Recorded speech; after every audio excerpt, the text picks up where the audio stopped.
captain's log.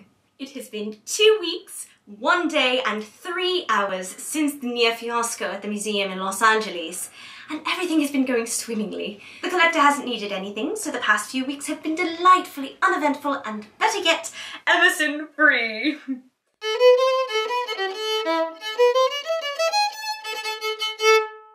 Don't get me wrong though, I haven't simply been lounging about in my spare time. In fact, I used the opportunity to outfit the time machine with a brand new invention. You see, the events in Los Angeles convinced me that, much as I loathe the idea, it is in the best interests of myself and this company to install a toilet. However, while I have deemed this addition to be necessary, I still adamantly refuse to clean said toilet, let alone run the risk of having to unclog it. And so, I'm proud to introduce the all-new patent-pending self-cleaning Nano Toilet, which I installed in the guest cabin, and the camera is actually welded to the hull of the ship.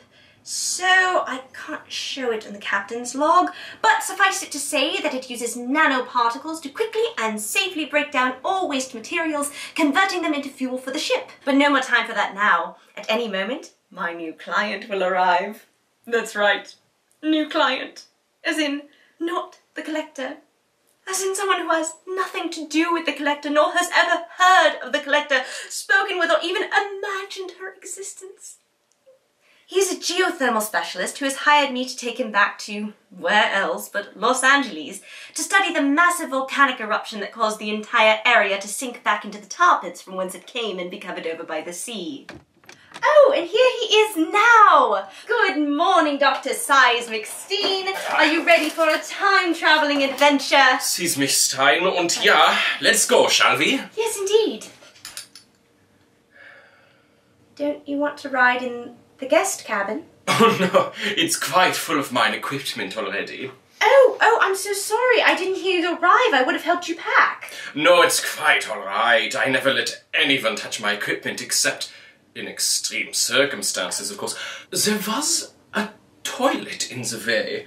I made do, of course, but quite inconvenient. Well, you know, it's not just a toilet. It's a patent-pending self-cleaning nano. Let's go, shall we? Oh, I nearly forgot. How did you hear about Amelia's Express? Quite an interesting story, actually. You see, there I was, racking my brains for the subject of my second doctoral thesis, when out of the blue I get this call from an old woman. She was quite awful. But she had the most fantastic suggestion for mine research, and she recommended your company, said you were satisfactory, and that you were quite inexpensive. Did she use the phrase, desperate for money? Yeah, she did. Tell me, do you know this woman? All too well.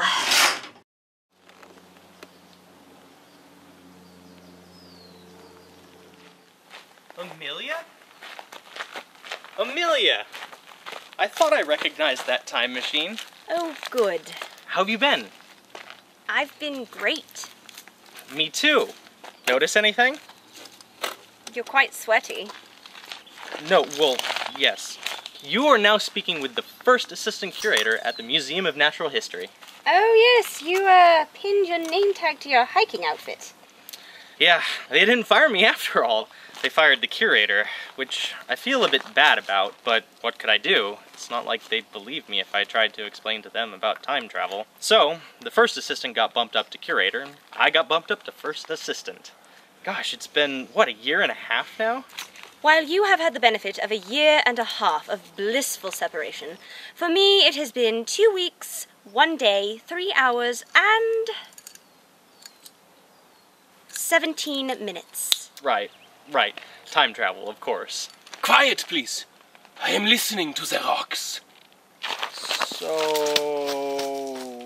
where's Sophia? Well, she's at a weapons convention. She goes every year. Is that safe? Well, she usually comes back alive. Let's put a pin in that. No, I meant, is that safe for you, to be traveling without her? This is a pretty standard operation. I figured we didn't need a bodyguard. though I'm beginning to reevaluate that decision. Miss Copperfield! Miss Copperfield! Dr. Seizmich, First Assistant Curator Emerson, First Assistant Curator Emerson, Dr. Seizmich. Seizmich Stein! Gesundheit? Miss Copperfield, I have determined that this is the central point of the volcanic activity. This is, in fact, where the event will occur. Did he say volcanic activity? I will need to analyze my readings further, but it appears as though there is something odd.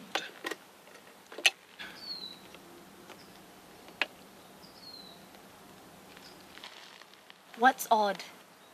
Well, it's more what isn't odd. Okay, time to go. Come on. Switching to external views. You're in luck, Emerson. You're about to witness one of the most incredible volcanic eruptions in all of history, according to Dr. Seizmich. Wait, volcanic eruption? Seizmich Stein, und ja, but something is not quite right. Okay, lifting off. And preparing emergency time to protocol just in case. Actually, everything is right, which is completely wrong.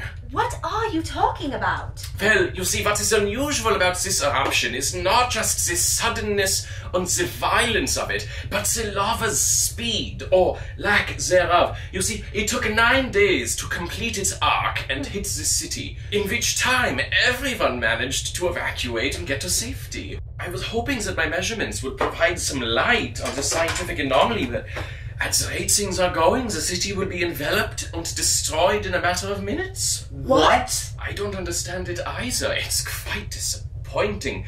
It's as if something created a time bubble that completely enveloped the lava, causing it to slow down. What? No, not me. My time machine doesn't have nearly that kind of capacity.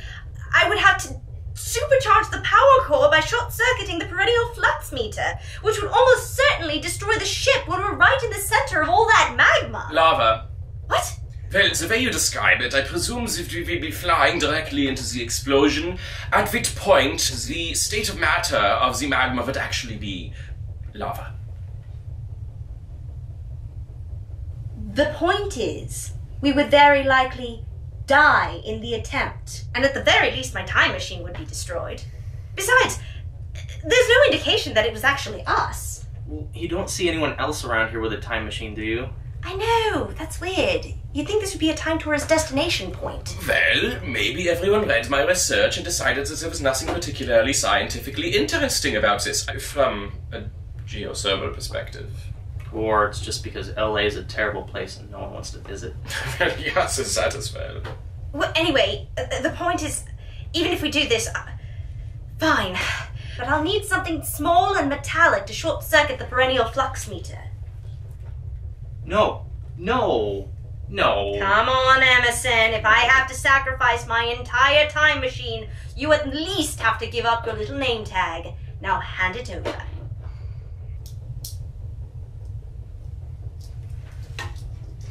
Got it. All right, buckle up, boys. We may experience a bit of turbulence as we fly directly into the center of a cone of highly pressurized magma. You mean lava?